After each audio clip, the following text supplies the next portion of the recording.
Afternoon students, आज हम फिर से पढ़ेंगे chapter 3 class 6 separation of substances.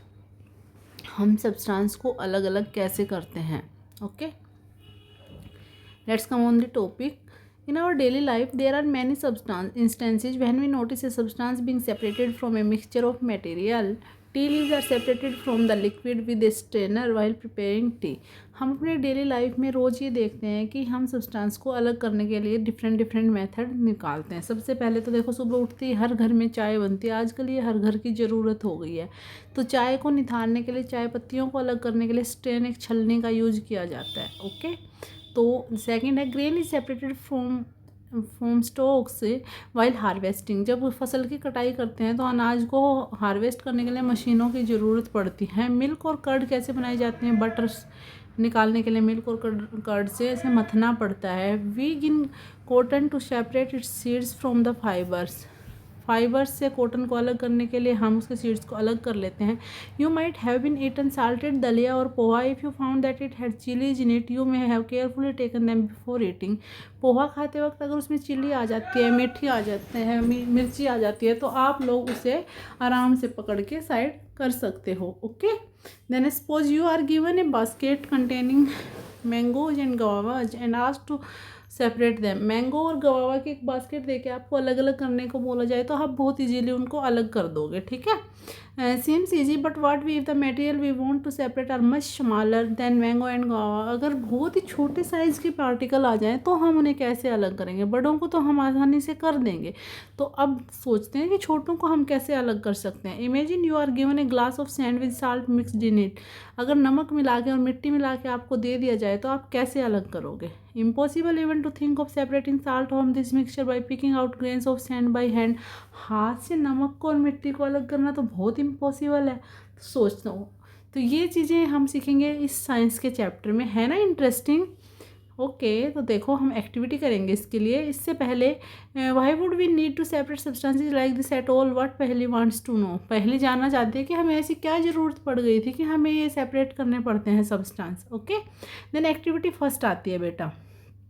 Column 1 table 3.1 are given for few processes of separation. The purpose of separation and the way separated components are used in mentioned column 2 or 3 respectively. The information given in column 2 and 3 is jumbled up. Can you match each process with its purposes and the way separated components are used? We see that before we use substances, we need to separate harmful or non-useful substance that may mix with it.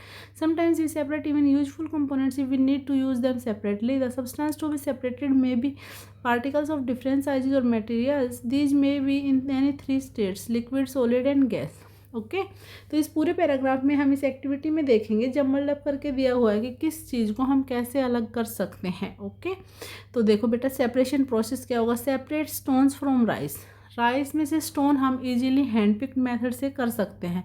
Purpose for which we do the separation, एक table है किस purpose से हम separation करते हैं। And what do with the separated components के साथ हम क्या कर सकते हैं। अगर हम स्टोन्स को राइस से अलग करते हैं तो to separate two different but useful component, क्या दोनों यूजफुल हैं? स्टोन तो कोई यूजफुल कंपोनेंट नहीं है, तो we throw away the solid component. तो हो सकता है हम सैंड को, उसको स्टोन को थ्रो आउट कर देंगे और राइस को रख लेंगे। Okay, then churning milk to obtain butter, दूध को मथना क्या निकालने के लिए? Butter.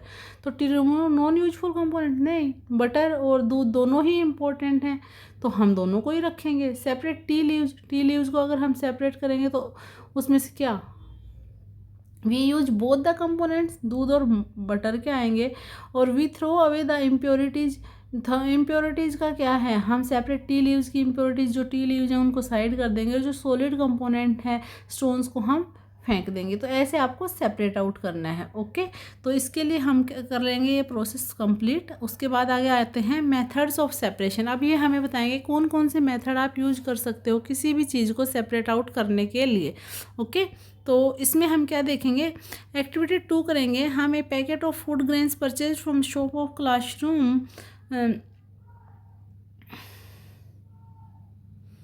sheet of paper. Do you find only one kind of grain on the sheet of the paper? Are the pieces of the stones first broken grains and any other grain in it. Now remove with your hand the piece of stone, husk and other grains in it. अगर तुम किसी भी, जैसे तुम्हें sand मिला के दे दी, मतलब पत्थर मिला के दे दिए, चावल मिला के दे दिए, उसके अंदर बड़े बड़े वाले कंकड़ भी डाल दिए, तो आप जिन चीज़ों को हाथ से अलग कर सकते हो उठा उठा के, वो कौन सा मेथड होगा? Hand picking method. किसी भी इम्प्योरिटीज़ को हाथ से उठा के दो चीज़ों को अलग अलग कर देना होता है हैंड पिकिंग। ओके, देन आते हैं सेकंड टॉपिक पे।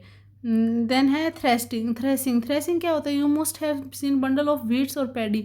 तुमने गेहूं और चावल के ऐसे बंडल देखे होंगे बहुत सारे, जिसमें उनको थ्रेसिंग मतलब थ्रेसर की हेल्प से गेहूं को अलग और तूड़ी को अलग, पैडी की उसको अलग, भुस को अलग और उसको अलग किया जाता है। तो इसमें हम क्या देखेंगे? Stalks are dried in the sun before the grains is separated from them. सबसे पहले तो काटा जाता है गेहूं को, फिर उसकी टहनियों को गट्ठे में बांध के अलग रखा जाता है धूप में, ताकि वो सूख जाएं। तो each stalk has many grain seeds attached to it. Imagine the number of grain seeds in hundreds of bundles of stalk lying in the field. How does the farmer separate grain seeds from those bundles of stalks. तो उन stock के bundle से एक farmer कैसे अलग कर सकता है ग्रेन को, तो वो बताया गया है। वन में प्लक मैंगोज और गवाज फ्रॉम द ट्रीज। एक मैंगो या गवावा तोड़ सकता है वहाँ से, but grain seeds are much smaller than mangoes और guava, so plucking them from their stalks would be impossible. अनाज के दाने बहुत छोटे होते हैं, तो उनको अलग अलग करके तोड़ना, एक व्हीट की बाली में ही कम से कम 50 दाने 40 दाने हो जाते हैं, तो उन सबको ऐसे निकालना तो बहुत इम्पॉसिबल हो जाएगा। तो इसके लिए जो मेथड यूज किया जाता है उसे हम क्या कहते हैं? थ्रेसिंग। एक थ्रेसिंग क्या होती है? एक मशीन होती है। इन इस प्रोसेस में क्या होता है? The stalks are beaten to free the grain seeds. Machine से भी कर देते हैं, थ्रेशर वाली उससे, और साइंटिफिक लैंग्वेज में हम उस ग्रेन को उठा के, देखा होगा ना आपको धान को, जैसे आज भी लोग उस प्रोसेस से निकालते हैं, एक टंकी रख के उस पर मार मार के उनके बीजों को निकालते हैं। तो दैट प्रोसेस, इसमें क्या होता है कि the stalks are beaten to find the grain seeds. तो उसे sometimes threshing is done with the help of bullocks. Machines are also use to thresh large quantities of grains. तो बेटा पहले क्या होता था? पहले, अब तो थ्रेशर आ गए जो डायरेक्ट बस पूली डालो, अनाज अलग तूड़ी अलग कर देते हैं। पहले तो इसको सुखा के इनकी बालियों को निकाल के बुलॉक्स को, बैलों को पीछे वो बांध के चलाया जाता था। वजन के कारण इनसे अनाज निकलता था, फिर उस अनाज को निकाल के घर लाते थे, और या फिर उसको एक ड्रम रख के उसके ऊपर बीट करके फिर निकालते थे। लेकिन आजकल मशीन्स भी आ गई हैं। विनोइंग क्या होती है? जब हम आफ्टर थ्रेसिंग हवा चलती है, तो आपको मम्मी या पापा आजकल भी गांव में देखा होगा, फसल में से जैसे कोई भी फसल है उसमें धूल या मिट्टी या कुछ भी फालतू चीज़ है, उसको या फिर मशीन में टंकी में गेहूँ डालने से पहले उन गेहूँ को ऐसे पंखे के सामने हवा में से निकाल देते, तो कूड़ा अलग हो जाता है जो हल्का पार्ट है, और गेहूँ साफ साफ नीचे बच जाता है। उसे क्या कहते हैं? Winnowing. Make a mixture of dry sand with the sawdust और पाउडर ड्राई लीव्स। सूखी पत्तियों के साथ रेत का एक मिक्सचर बनाना है। Keep this mixture on A plate और इन न्यूज़पेपर। इसे न्यूज़पेपर या प्लेट पे कहीं भी रखो। अब इसे ध्यान से देखो। Can the two different components be made out easily. क्या इन दोनों को अलग अलग आसानी से किया जा सकता है? Size of the particles of the two components similar. क्या साइज सिमिलर है दोनों कंपोनेंट्स का? क्या इनको हाथ से पकड़ के उठा के अलग कर सकते हैं? नहीं। Take your mixture to an open ground and stand on a raise platform. के ऊपर जाओ और उस मिक्सचर को प्लेट जो सीट पे या पेपर पे है, उस सीट को आप उस मिक्सचर को अपने शोल्डर की हाइट तक लेके जाओ और उसको थोड़ा सा टिल्ट करते हुए स्लाइड आउट करो स्लोली। इस मेथड में क्या होगा? सैंड और साडस्ट दोनों की दोनों चीज़ थोड़ी ऊपर से पड़ेंगी, और हवा के चलते जो हल्की होगी वो निकल जाएगी जी, और जो भारी होगी वो नीचे गिर जाएगी। तो देखो, this method of separating components of a mixture is called winnowing. Winnowing is use to separate heavier and lighter components of mixture by wind और ब्लोइंग एयर। देखो जैसे दिखा रखा है, ये इस टेबल पे चढ़ के ये औरत डायरेक्शन हवा की ऐसे जा रही है, ये इसको बरसाने की कोशिश कर रही है, तो जो हल्का पार्ट हस्क वो उड़ के चली गई है और ग्रेन के नीचे एक ढेरी बन गई है। इस प्रोसेस को विनोइंग कहते हैं। और विनोइंग में हम क्या करते हैं? हल्के और भारी मटेरियल जो दो आपस में मिल गए हैं, जिनको हाथ से अलग करना मुश्किल है, उनको अलग कर सकते हैं। ओके, तो अब आगे देखते हैं हम। This method is commonly used by farmers to separate lighter particle and heavier seeds of the grain.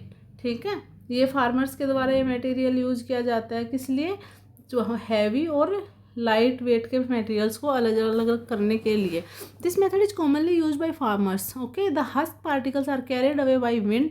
जो हल्का भाग होता है उसको हवा उठा के ले जाती है, और इस प्रोसेस को हम विनोइंग कहते हैं। और जो हस्क है वो किसके लिए यूज़ की जाती है, कभी कभी वो पशुओं के चारे के रूप में यूज होती है। अब आएगा सीविंग। सीविंग कैसा होता है बेटा, सीविंग में क्या होता है, sometime we may wish to prepare a dish with flour. We need to remove impurities and bran that may be present in it. What we do, we use a sieve and pour the flour into it. छालने के माध्यम से छानना, जैसे आटे में से थोड़ा बहुत मोटा आटा या फिर जो दलिया होता है उसे निकालने के लिए हम इसका यूज करते हैं, सूजी को छानने के लिए, तो सीविंग इसे बोलते हैं। एक फ्लोर मिल में इम्प्योरिटी होती है, हस्क होता है, कुछ स्टोन वगैरह हो सकते हैं, तो उसको अलग करने के लिए, ओके। या फिर झरने में से सीमेंट को छानने के लिए ताकि मोटे वाली कंकर ऊपर आ जाए, इस प्रोसेस को क्या बोलते हैं, सीविंग, ओके। थ्रेसिंग विनोइंग के बाद क्या है, सीविंग। फिर आता है सेडिमेंटेशन, डिकेंटेशन एंड फिल्ट्रेशन। ये वाला प्रोसेस करेंगे हम अपनी नेक्स्ट वीडियो में, ओके बेटा। तब तक के लिए बाय बाय। आज हमने सिर्फ इतना ही पढ़ा है, winnowing, threshing and hand picking, 3 method करें और सीविंग। इनको आप ध्यान से पढ़ेंगे, कोई भी डाउट है तो मुझसे पूछें। मिलते हैं नेक्स्ट टॉपिक में।